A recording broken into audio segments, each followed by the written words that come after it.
माँ, नाक नहीं खींचेंगे आप मेरे पे? नहीं।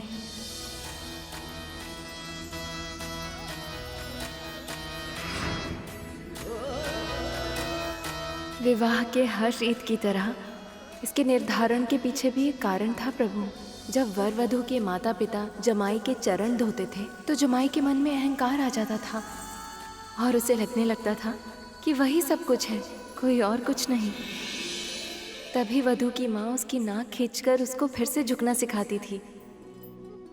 पर आपके भीतर तो सभी गुण हैं प्रभु, और फिर भी अहंकार तो क्या, कोई भी दुर्गुण तनिक भी नहीं है। इसीलिए आपके साथ ये रीति करने की आवश्यकता ही नहीं है।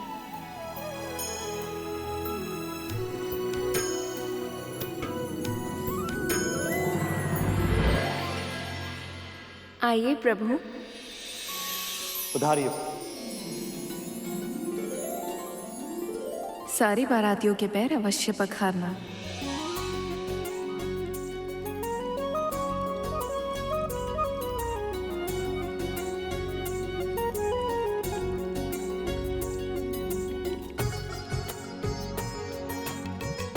अरुण भी तो बारातियों के समक्ष ही होगा, किंतु वो है कहाँ?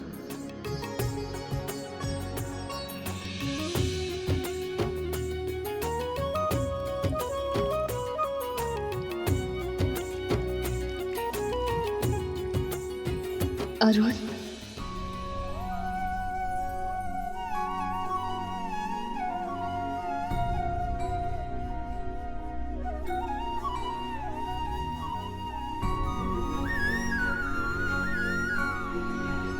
मैं कब से तुमसे मिलने की प्रतीक्षा कर रही थी। तुम्हें एक क्षण देखने के लिए कब से व्याकुल थी।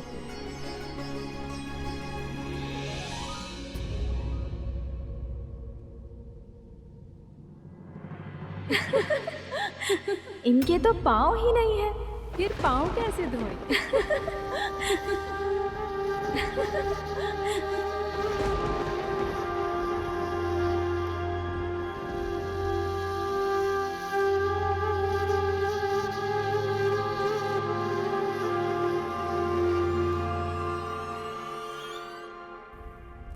उत्साह की अधिकता में अपने कर्मों के फल भूल गई विंदा। सोचा है क्या कहेगी अरुण से, जिस पुत्र का पूरा जीवन तूने नष्ट कर दिया, कैसे करेगी उसका सामना? अब तो ऐसी मां निकली जिन्होंने अपने ही पुत्र पर ऐसा प्रहार किया।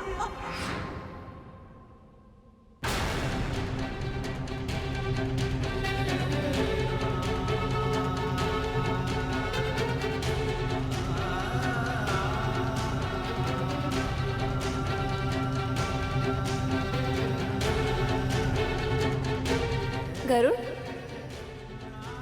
तनिक सुन पुत्र।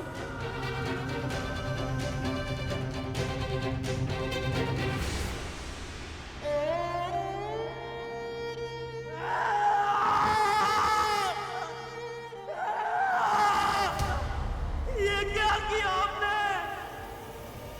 ईर्ष्या के वश में अपने ही पुत्र को विकलांग बना दिया। इस महापाप के लिए मैं आपको कभी क्षमा नहीं करूंगा। असुरक्षा, मोह और मत्सर जैसे दोषों ने आप और आपकी बहन दोनों की बुद्धि हर ली और मुझसे छीन लिया मेरा गौरव और मेरा भाग्य।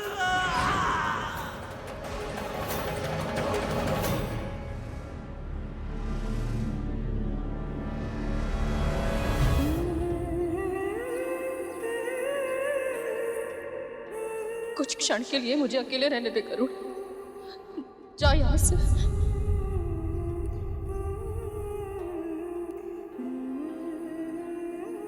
अरुण,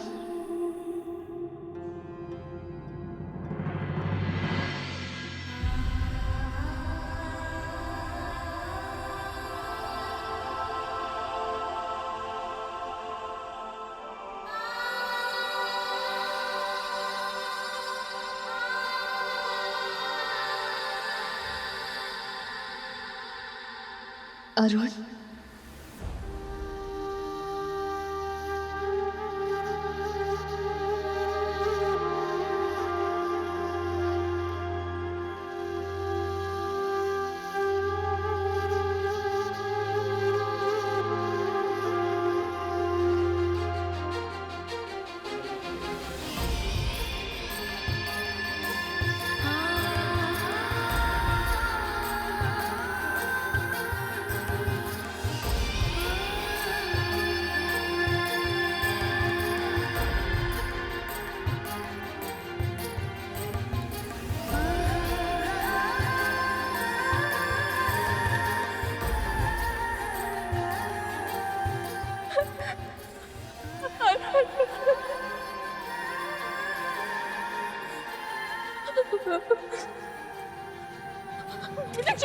क्षमा।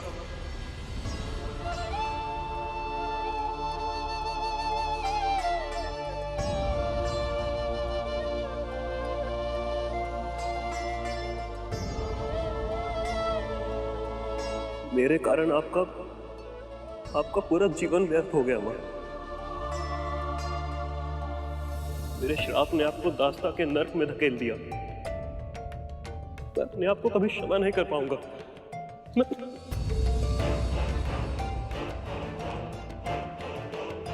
नहीं रुट, तेरा श्राप पूरी तरह से उचित था। मेरे कारण तू सदैव के लिए अर्थविकसित रह गया।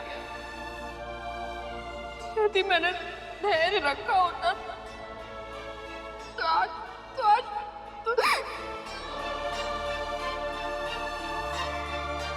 सत्य तो ये है, तेरे जन्म के बाद से हर क्षण मुझे लगता है कि दास्ता का ये जीवन ही मेरा दंड है। पर मैं आज तक अपने आप को कभी क्षमा नहीं कर पाया माँ। हर पल हर क्षण यही अनुभव करता हूं कि क्यों मैंने अपने क्रोध पर नियंत्रण नहीं रखा। यदि उस दिन मैं आपको श्राप ना देता तो आज आपका जीवन जीती जागती त्रासदी ना बना होता माँ। हाँ माँ, मैं आपसे बिछड़कर दूर अवश्य हुआ हूं, पर कभी अपने हृदय से एक पल के लिए भी आपको भुला नहीं पाया मैं। आपकी पीड़ा, आपकी वेदना प्रतिदिन प्रतिपल सही है मैंने। जब आपके कष्टों की वेदना आपके हृदय को पीड़ा पहुंचाती थी, तब मेरे आंसू छलकते थे। और जब आप उन ओस रूपी आंसू को अपने हाथ में इकट्ठा करके पी जाती थी ना माँ, तो मुझे ऐसा लगता था जैसे आपने मुझे क्षमा कर दिया हो। ऐसा लगता था जैसे जीवन में और कुछ भी नहीं चाहिए मुझे, कुछ भी नहीं। माँ, आप जानती हैं, मेरे जन्म लेने से लेकर आज तक मैंने आपको और आपके प्रेम को केवल अपनी कल्पनाओं में ही अनुभव किया है। आज अपने उन सभी अनुभवों को उनको जीना चाहता हूँ माँ। मैं चाहता हूँ कि जिस तरह आप गरुड़ के सर पर हाथ रखकर उसे आशीर्वाद देती हैं, मुझे भी दीजिए। जिस तरह अपने हाथों से उसे भोजन करवाती हैं, मुझे भी करवाइए। इतने वर्षों तक आपके प्रेम से वंचित रहा हूं मैं। बस एक बार आपके आशीर्वाद को छूना चाहता हूं मैं। बस एक बार।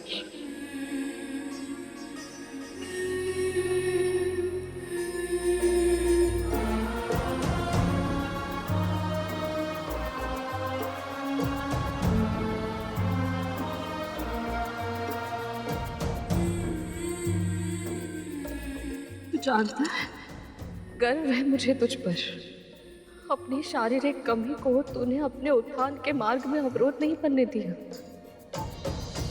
जो तेरी दुर्बलता थी उसे ही अपनी शक्ति बना लिया तूने। मैंने जो भी सीखा है सब आपसे सीखा है माँ। सब कुछ गवा दिया था आपने अपना, किंतु उसके बाद भी आपने कभी अपनी मर्यादा, अपने आत्मसम्मान के साथ समझौता नहीं किया। सब आपसे सीखा है मैंने।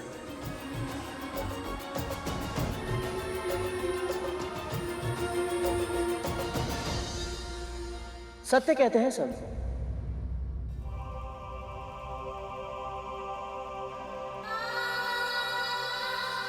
मां को सबसे अधिक प्रेम अपने पहले पुत्र से ही होता है। देखा आपने अरुण भैया, आपके मिलते ही मां मुझे भी भूल गई।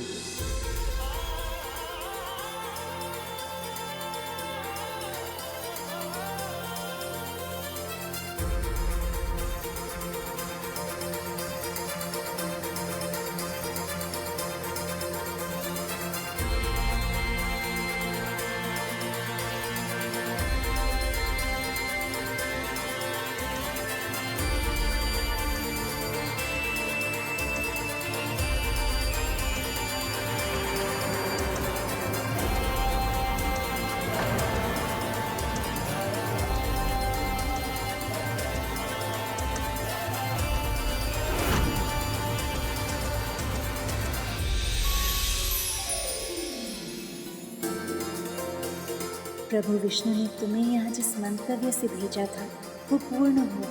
तुम्हें अरुण से मिला के माँ बेटे के मन में जो बोझ था उसका निवारण किया प्रभु ने। सही समय आने पर भगवान सदा अपने भक्तों की इच्छा पूरी करते हैं।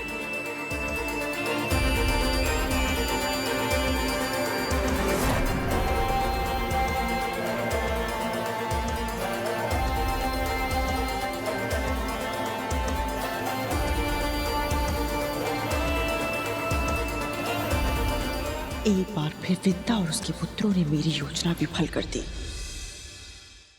मैं स्वयं भस्म हो जाऊंगा अगर आप सबको छल से मंथन नहीं करने दूंगा। तुम्हें आभास है तुम किसे धमकी दे रहे हो? महाराज के कोप से केवल तुम दोनों का ही विनाश नहीं, अभी तो तुम्हारे परिवार और संतान भी सदैव के लिए दुर्भाग्य के अंधेरों में खो जाएंगे। अभी भी समय है मूर्खों, अपने ये तने हुए शीश झुकाकर महाराज के आदेश का पालन करो और हमें चुपचाप मंथन करने दो।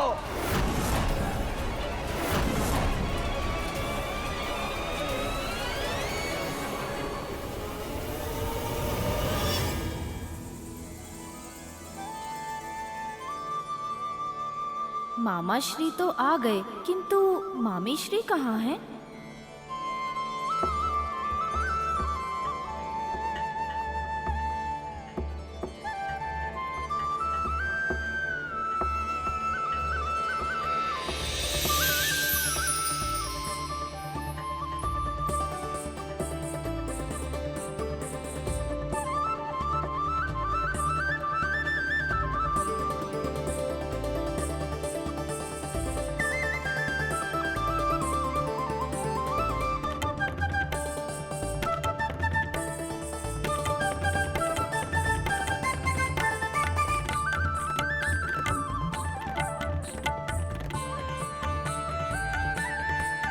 लक्ष्मी, मुझसे अब और प्रतीक्षा नहीं हो रही। शीघ्र आइए।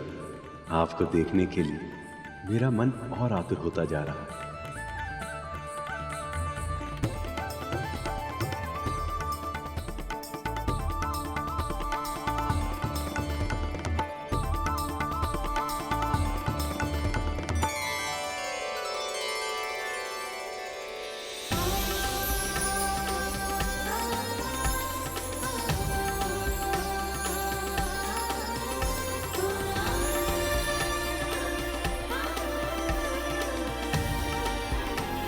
इस क्षण की प्रतीक्षा मैं कब से कर रहा था, जब आप सदा के लिए मेरी हो जाने के लिए मेरी ओर आएंगे।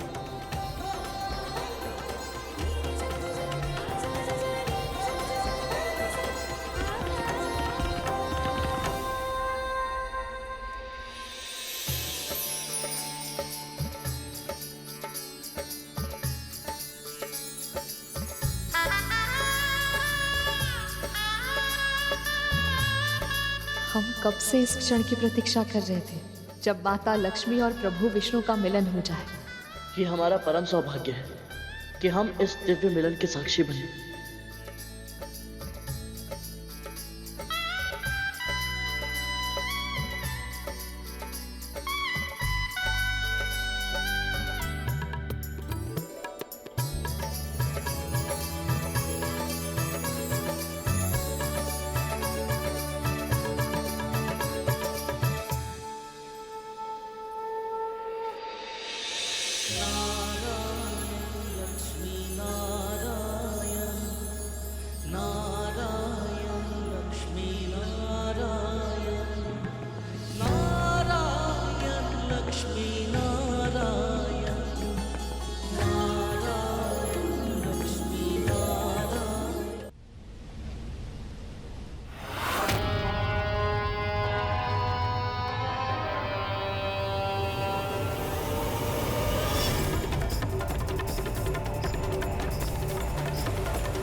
हम ये मंथन नहीं कर सकते।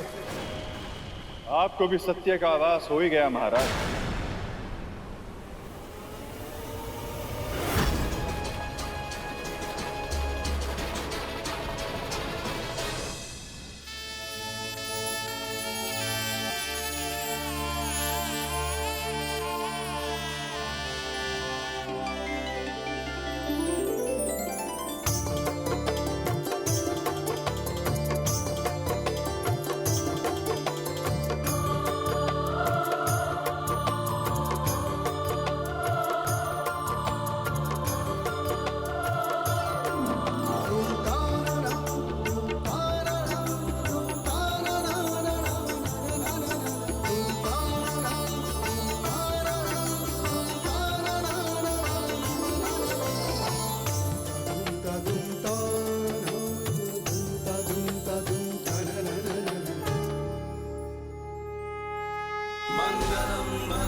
लक्ष्मी नारायण